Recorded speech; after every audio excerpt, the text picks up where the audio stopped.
Coming up on Mountain News this morning, people who are planning to swim or boat in a central Kentucky lake are being told to be aware of a harmful substance.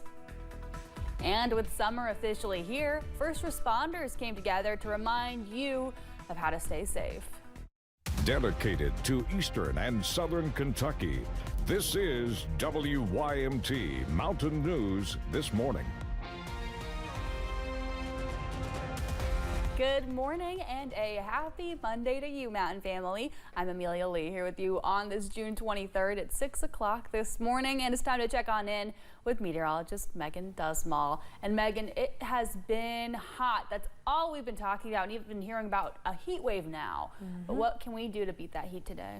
Well, to beat that heat, you need to be staying hydrated. Drink as much water as you can as you're heading, especially outside today, and reapply that sunscreen because we're going to see some sunny conditions. Here's a look at those temperatures this morning, sitting in the 70s for most of the area, even seeing 74 towards Prestonsburg. We'll continue to see those temperatures heating up this afternoon, mostly in the low to mid 90s, with feels like temperatures in the upper 90s, even seeing triple-digit feels like temperatures as you travel into some of our West Virginia counties. Here's a look at satellite and radar this morning. All is clear, just some fog here and there, but for the most part, we'll stay nice and clear with only a slight chance of some shower and storm activity for our southern counties this afternoon. And here's a look at what you can expect for the next couple hours. Overall, again, seeing those temperatures warm up, looking at a mixture of mostly sunny to sunny skies. Amelia. Folks who are planning to swim or boat in a central Kentucky lake are being told to be aware of a harmful substance. State environmental leaders say there's a harmful algal bloom, or HEB, on Harrington Lake.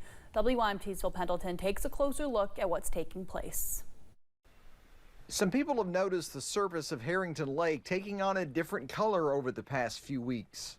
I mean, it blocks sunlight, it absorbs oxygen when it dies out, so it can kill off mass groups of fish. Jonathan Tyler works on boats for Outboard Connection in Nicholasville, but says he's on the lake several times a week, sometimes every day, and he has seen the algae increase. If it gets into the drinking water for people, it's harmful, if not deadly, if you consume enough of it. State leaders say that the drinking water supply pulled from the lake supplying this region as of now is not impacted, but they say they are closely assessing the situation and will provide updates. Tyler says he's only seen it in a handful of locations. Now, of course, if you're skiing or tubing or wakeboarding, something like that, and you run through a plume of it, you're going to be okay. But it's more of a concern with Harrington due to the fish population, I think. People are not being told to avoid the water, just to pay attention. If you see the color of water change to like a light green and looks cloudy, I would definitely try to avoid those areas. As of now, the algae has been confirmed at Paradise Camp and Tanyard Branch, which is also known as Redgate. Garrett County, Phil Pendleton, WYMT Mountain News. State leaders say the algae grows because of runoff from heavy rain and warmer temperatures. Well, and as those temperatures rise this summer, keeping your home cool is important, but it can also come at a price. Energy bills are a growing concern for many families across the country. But there are ways to keep your bill from breaking the bank. Some of the steps you can take are small.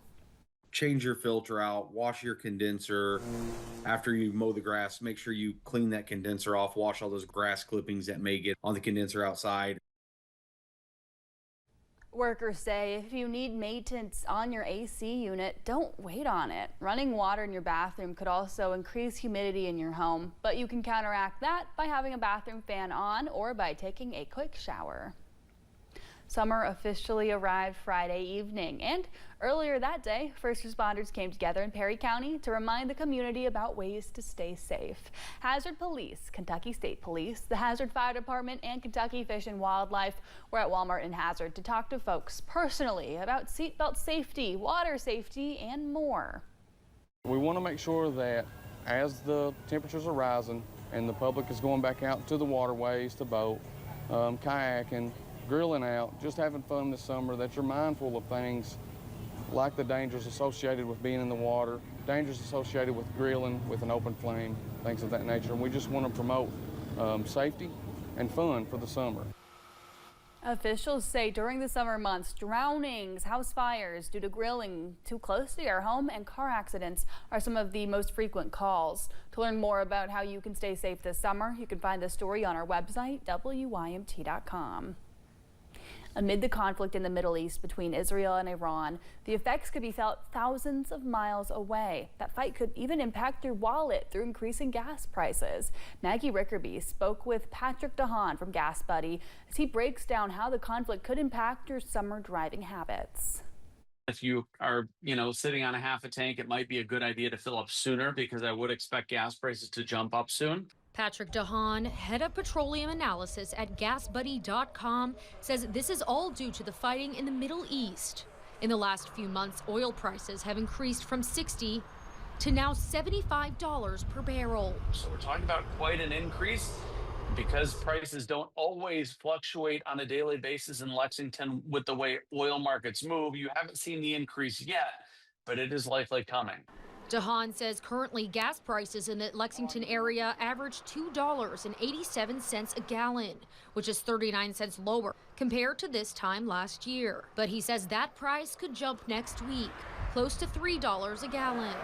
He says if the U.S. jumps into the Israel-Iran fight, those gas prices could go even higher than projected. With the tensions in the Middle East ongoing, any further escalations in the situation could cause gas prices to go up, obviously just in time for July 4, with that just being a couple of weeks away. Speaking of summertime driving, we talked to one driver who says people will be upset about a potential pump price hike. People are traveling. My wife and I, we have 3 boys. We'll be going on a couple vacations in July. So yeah, it's on our minds, just like the budget is on the minds of most American citizens. Another driver we talked to says the U.S. should not take foreign oil. They probably will go up. I mean, it's all about control, and got to open them pipelines up. In Lexington, Maggie Rickerby, WKYT.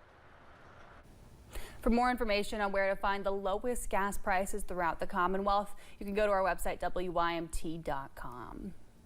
More than 70 million Americans are expected to travel for the 4th of July. A new projection from AAA estimates that around 72 million people will travel at least 50 miles from their homes between June 28th and July 6th. That's an increase of 1.7 million travelers compared to last year. AAA says a record 61.6 million people will travel by car, while 5.84 million will fly to their destinations. Crews continue cleanup efforts on I-40 in Tennessee after a rock slide and flooding closed the interstate again. Here's video showing that work that happened Friday. This is at the Tennessee-North Carolina state line. TDOT hopes to reopen the road in a couple weeks. We are told during that time crews will be clearing loose mud and stone, then checking the area to make sure it's safe to handle traffic again. Officials estimate there's $500,000 worth of damage. The Southeast Kentucky African American Museum and Cultural Center hosted its first History Speak session of the summer. Musician Kelly Jolly was in Hazard to teach music to young people in the mountains. It was an additional way to wrap up celebrations for the Juneteenth holiday. Dee Parker and Jadrian Wells helped to organize this event. They say events like this are important to remember Appalachia's history. This is our community. This is our history here. So having everybody coming out, regardless of who you are, have a great time. It's a sense of building that belonging that we all want and we all need. We don't have, a big, black community. So to be able to find the people and get them out here, common grounds, something they can enjoy is nice. The group wrapped up their Juneteenth celebrations on Friday.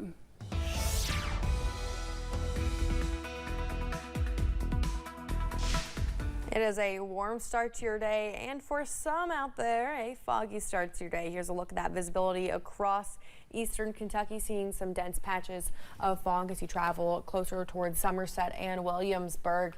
And that'll clear out through the next couple hours, and we'll just have some nice and mostly clear skies throughout the day. Temperatures right now are setting the 70s, which is just proving the point that it's going to be a warm day today, as these are some of the coolest temperatures we'll see over the next 24 hours. Because this afternoon we're looking at the low to mid 90s with feels like temperatures in the upper 90s. And as we travel closer to West Virginia, Seeing some triple-digit feels like temperatures popping out for the forecast. Well, at the warmest portions of the day as we're arriving into that 4 o'clock hour, again looking at a mixture of mostly sunny to sunny skies. Amelia. Well, thank you so much for joining us on Mountain News this morning at 6:10.